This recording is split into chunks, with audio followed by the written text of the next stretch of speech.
So today I went to the movie theater and watched Big Hero 6.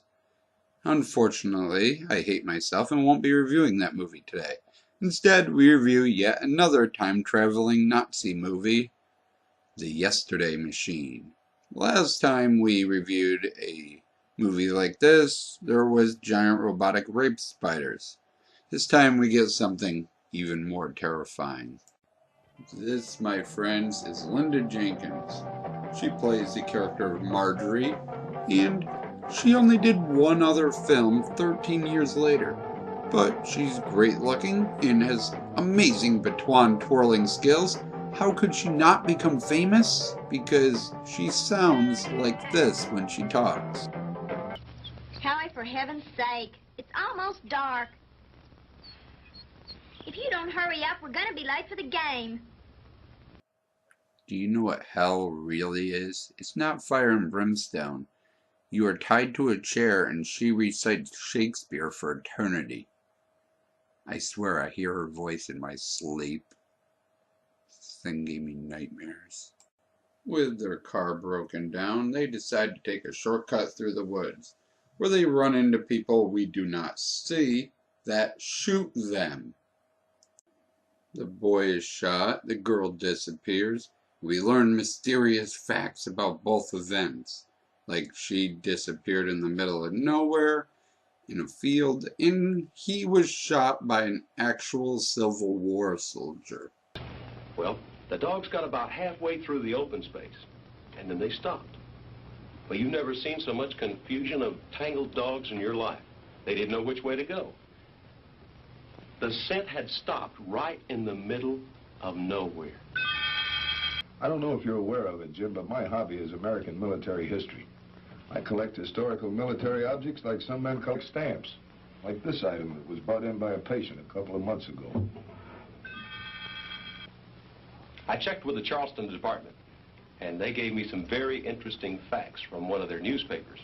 It seems that McCord Brothers, the company that made that hat, burned to the ground in 1869 and was never rebuilt. Oh yeah, by the way, we're like 30 minutes in already, and nothing that has to do with the plot has happened yet. So just take whatever tranquilizer this singer's taking, and I'll wake you up when the plot starts. Oh, no one can ever take his place. So go away and leave me alone. I've got a right to my own private pride. That is Sandy. She's Marjorie's sister, so her and our main character, who's a reporter of some sort, go on a quest to find out what happened to Marjorie. They go to the location she disappeared and are chased by the Civil War soldiers, who are apparently what the bad guys using as guards. And are still there. So they chase them and they disappear, then reappear back in the past where they find some colonial dude that thinks their lighter is witchcraft. I just watch.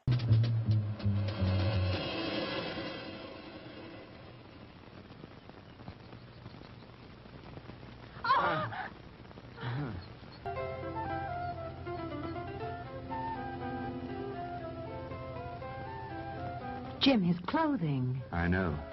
Ours are just as strange to him, especially your short skirt.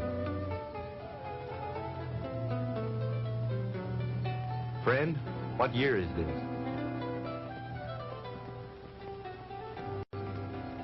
Where are we? Witchcraft! Witchcraft! They're then teleported into the bad guy's lab.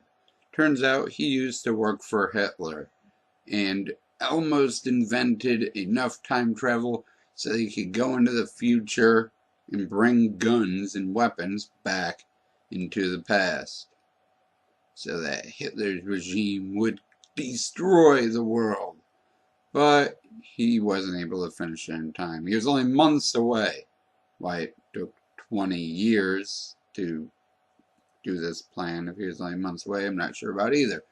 But time travel is really simple to explain.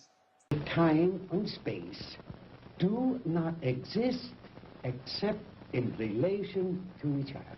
I discovered a new ray in the spectrum with a wavelength infinitely shorter even than that of the cosmic ray. This ray I called the minus ray.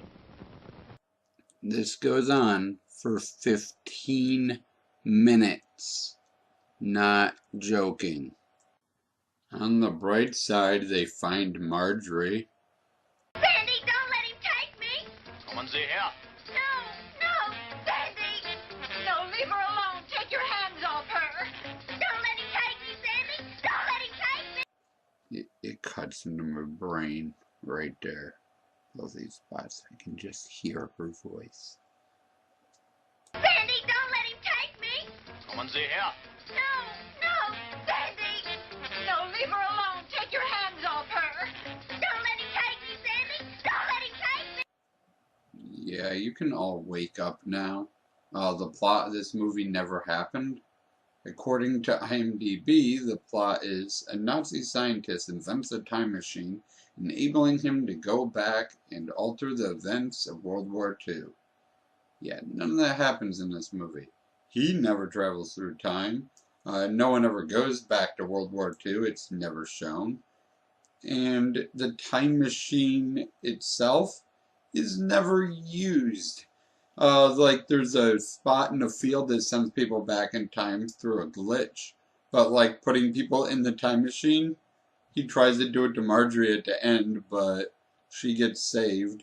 And yeah, so no one ever uses the time machine, and there's no World War II. Yeah, this movie's bad. It is bad. The acting is atrocious. Nobody in this ever did anything again. Tim Holt was kind of famous in the 50s, but by this time, he was done acting. The rest of the people have maybe one or two roles after it. Yeah, just avoid this movie like the plague. It's not even fun bad, it's just poorly put together and just awful. And I apologize for the pain in your head from that woman's voice. Thank you for watching, and as always, I shall try to do better next time.